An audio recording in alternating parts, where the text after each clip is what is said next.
I'm going to guess 80, 85, 90% of the car salespeople I know and sales managers get caught up in what I call the 30-day world syndrome. Okay? By the way, I'll send you everything I video in here, I'm going to send to you. Okay? Actually, I posted on YouTube, and I'll just send you the URLs. Like all of you will be on YouTube by tomorrow. But you will be on YouTube where only yourselves and your managers can see you. Nobody else will. Your YouTubes will be unlisted, so they won't be for public consumption. Okay? But if you want to send your relatives the URLs of you being on YouTube, you can do that.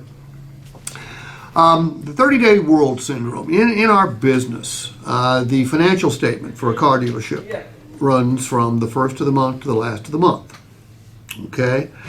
That's common for a small business, which is what an automobile dealership is classified as, even though many of them are big businesses. This is a big business, quite frankly, that generates a ton of sales revenue. But the 30-day world syndrome comes from things like you go from hero to zero. Hold on just one. But 30-day world syndrome, hero to zero. It comes from the fact that at the end of the month, depending on, doesn't matter how good a job you did, you start all over. Okay, at the end of January, it's over. There's salesperson of the month, you sold X number of cars, you made X number of dollars in money, and then you start all over in February. And then February rolls through, then March 1st, you start all over. That's the 30-day world syndrome. You want to avoid that. What do I mean?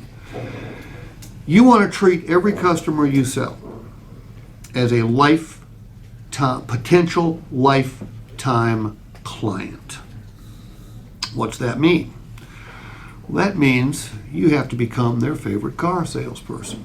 Now, you sold cars at the Toyota store, right? Do any of those people know where you are now? A couple of them.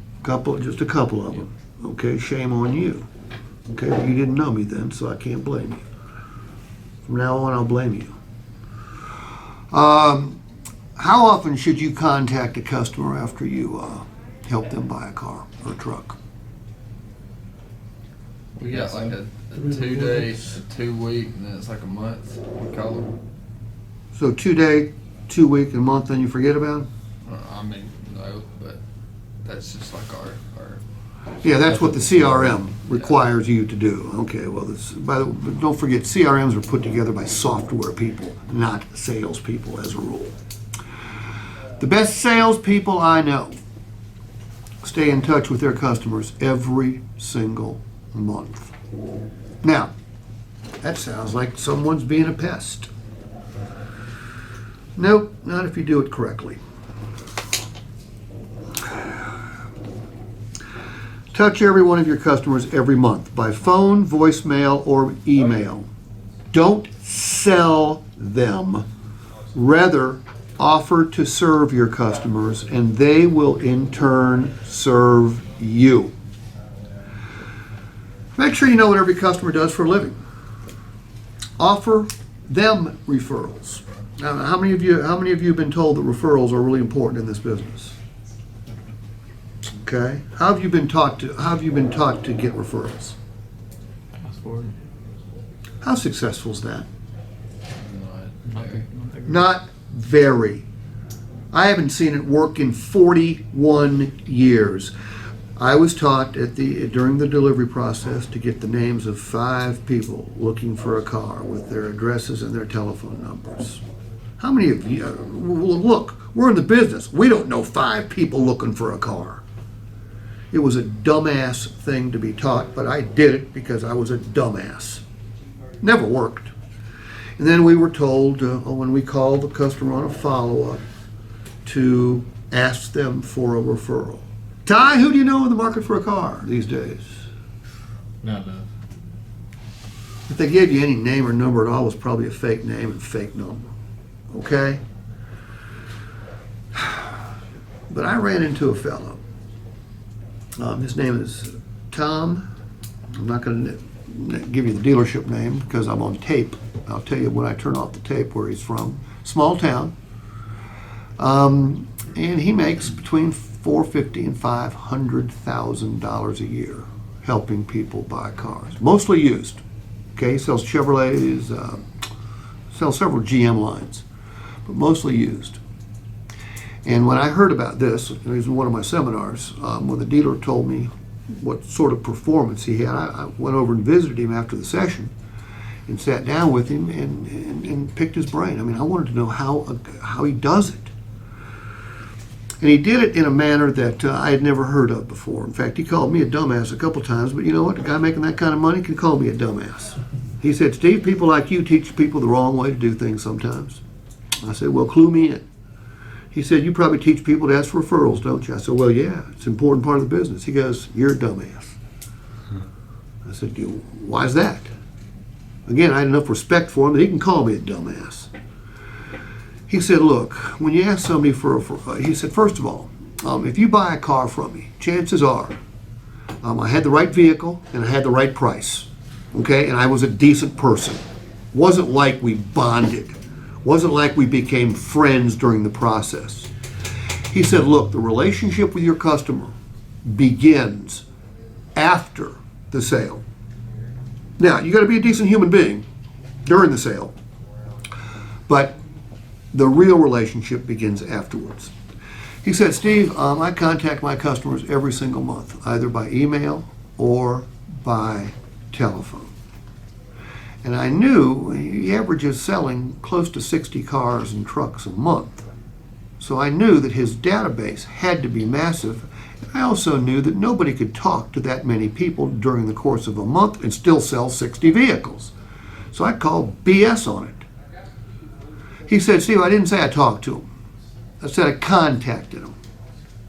He said, half I'll make a phone call to, half I'll send an email. And he goes, the half I make a phone call to, he goes, 80 to 90% of the time I get voicemail. So I'm not talking to very many people.